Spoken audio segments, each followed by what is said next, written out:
জানিয়ে দেব সর্বশেষ আপডেট বাংলা সংবাদ। শুরুতেই শিরোনাম। শেখ হাসিনার হাতে আছে 18 দিন, বাঁচার অপশন মাত্র দুটি। অবিশ্বাস্য যা ঘটছে শেখ হাসিনার সাথে, থাকছে বিস্তারিত প্রতিবেদন।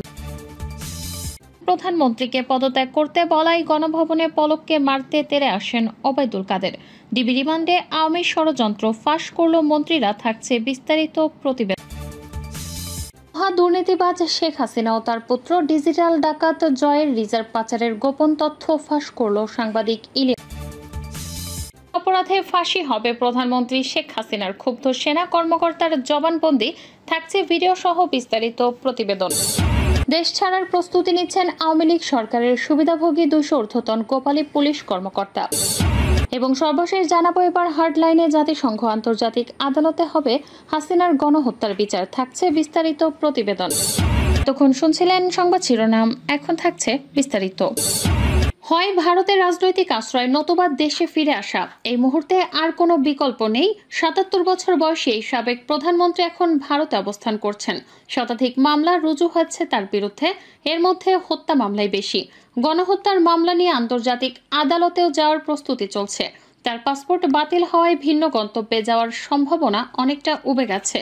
ভারতীয় আইন অনুযায়ী বিনা ভিসায় তিনি 45 দিন থাকতে পারবেন, এর মধ্যে কেটে গেছে 27 দিন। যা কিছু করার এর মধ্যেই করতে হবে শেখ হাসিনাকে। শেখ রেহানার অবশ্য পরিস্থিতি ভিন্ন। তার কাছে রয়েছে ব্রিটিশ পাসপোর্ট, তিনি ইচ্ছা করলে ব্রিটেন কিংবা অন্য যে কোনো দেশে যেতে পারেন। ভারত এখন কি করবে? তারা কি শেখ হাসিনাকে রাজনৈতিক আশ্রয় দেবে, যেমনটা দিয়েছিল 1975-এ মুজিব হত্যার পর?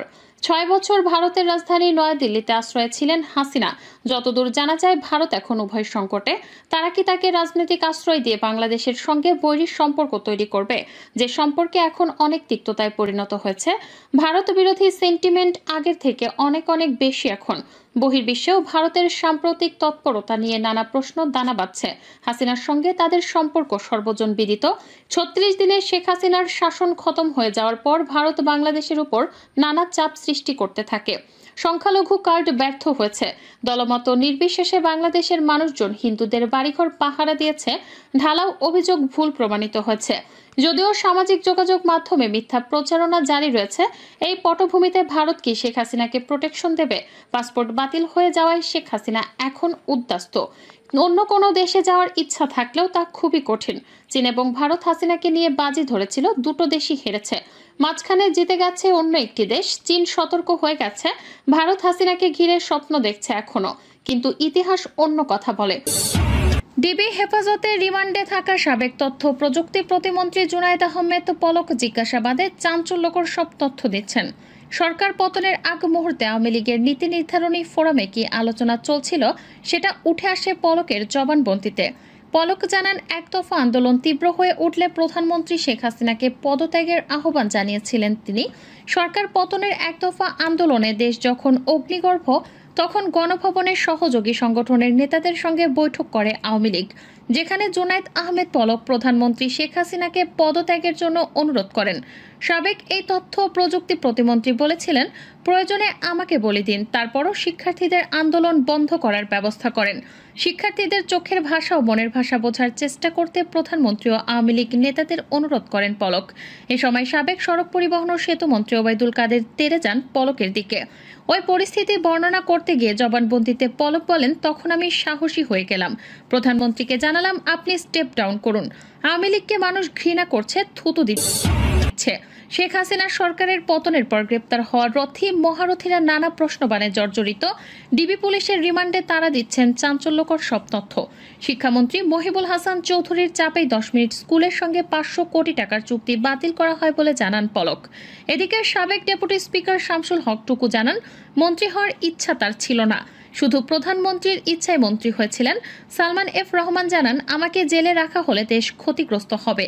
আয়নাঘর সৃষ্টি সহ নানা বিতর্কিত কর্মকাণ্ডে জড়িত সাবেক সেনা কর্মকর্তা জিয়াউল আহসান জানান, আমার প্রতিষ্ঠান থেকে সবার ফোন কল রেকর্ড করা হয়নি। নির্দিষ্ট কিছু লোকের ফোন কল রেকর্ড করা হয়, কারো হোয়াটসঅ্যাপ কল রেকর্ড করা হয়নি। ভয় দেখানোর জন্য ছড়ানো হচ্ছে যে হোয়াটসঅ্যাপ রেকর্ড করা হচ্ছে। সালমান এফ রহমান ডিবিকে জানান, আন্দোলনের সময় আমি শেখ হাসিনাকে বলেছি দেশের মানুষ আমাদের ওপর ক্ষেপে যাচ্ছে, কিন্তু তিনি আমার কথাকে পাত্তা দেননি। ছাত্র আন্দোলন যখন তুঙ্গে তখন শেখ হাসিনা আমাকে প্রশ্ন করেন, পুলিশ এত ভালো কাজ করছে, সেনাবাহিনী কেন পারছে না? এ সময় আমি বিষয়টি নিয়ে সেনা প্রধানের সঙ্গে কথা বলার পরামর্শ দেই। সাবেক আইনমন্ত্রী আনিসুল হককে প্রশ্ন করা হয়, আপনি তো ডিজিটাল সিকিউরিটি অ্যাক্ট বানিয়েছেন, এতে লাভ কি হয়েছে? উত্তরে তিনি জানান, এটা আমি বানাইনি, এটা তো তথ্য প্রযুক্তি মন্ত্রণালয়ের অধীনে। সাংবাদিক ইলিয়াস বলেন, বর্তমান সরকার 2009 সালে ক্ষমতায় এসে লুটপাটের ভয়ঙ্কর এক অধ্যায় শুরু করেছিল। শেখ হাসিনা ও তার দুর্নীতিবাজ পুত্র সজীব ওয়াজেদ জয় এমন এক মেশিন উদ্ভাবন করেছিল যে মেশিনের মাধ্যমে কোনো কিছু কেনাকাটা না করেও হাজার হাজার কোটি টাকা লুটপাট করা যায়। এই মুহূর্তে দেশের অর্থনীতিতে যে সংকট চলছে তার মূল কারণ কুইক রেন্টাল নামক ডিজিটাল সে মেশিন। 2022 সালের 20 জুলাই ডয়েচে ভেলের সংবাদ অনুযায়ী কেরানীগঞ্জের পানগাঁও এপিআর এনার্জি বিদ্যুৎ কেন্দ্রটির ক্ষমতা 300 মেগাওয়াট। এই কেন্দ্রটির প্রতি ইউনিট বিদ্যুৎ উৎপাদনে ব্যয় পড়ে 1578 টাকা, যা দেশের ইতিহাসের সর্বোচ্চ রেকর্ড। 200 মেগাওয়াট ক্ষমতার সিরাজগঞ্জে প্যারামাউন্ট এনার্জি লিমিটেডের উৎপাদিত বিদ্যুতের প্রতি ইউনিটের দাম পড়ছে 180 টাকা। এভাবে প্রতিটি কেন্দ্র থেকে সরকার নিজেদের ইচ্ছে মতো দাম ধরে বিদ্যুৎ কিনছে। ইলিয়াস আরও বলেন, যে কেন্দ্রের মালিক সরকারের যতটা কাছের লোক, সেই কেন্দ্র থেকে তত বেশি দামে বিদ্যুৎ কিনছে হাসিনার ডিজিটাল সরকার। এখন প্রশ্ন হচ্ছে, বেশি দামে বিদ্যুৎ কিনে সরকারের লাভ কি? এসব বিদ্যুৎ কেন্দ্র থেকে বিদ্যুৎ কেনার নিয়ম শুনলে আপনি বুঝতে পারবেন সরকার কেন বেশি দামে বিদ্যুৎ কিনছে। সরকার যেসব প্রতিষ্ঠানকে এসব ভাড়া ভিত্তিক বিদ্যুৎ কেন্দ্রগুলো তৈরির অনুমোদন দিয়েছে তারা সকলেই সরকারের বাছাই করা লোক। আশ্চর্যের বিষয় হলো, এসব কেনাকাটায় কোনো ধরনের সরকারি টেন্ডারের ব্যবস্থা রাখা হয়নি। সরকারের পছন্দের লোকদের কাজ হলো শুধুমাত্র একটি ধারাভিত্তিক বিদ্যুৎ কেন্দ্রের মালিক হওয়া, তারপর বসে বসে টাকা গোনা ছাড়া আর কোনো দায়িত্ব নেই। এইসব কেন্দ্রগুলো যখন কাঁচামাল কেনা এবং জ্বালানি যোগানের দায়িত্ব সরকারের, শুধু তাই নয়, এসব প্রকল্প নিয়ে যেন কেউ কোনো ধরনের অভিযোগ করতে না পারে তার জন্য সরকার একটি ইনডেমনিটি বা দায়মুক্তির আইন পাশ করেন।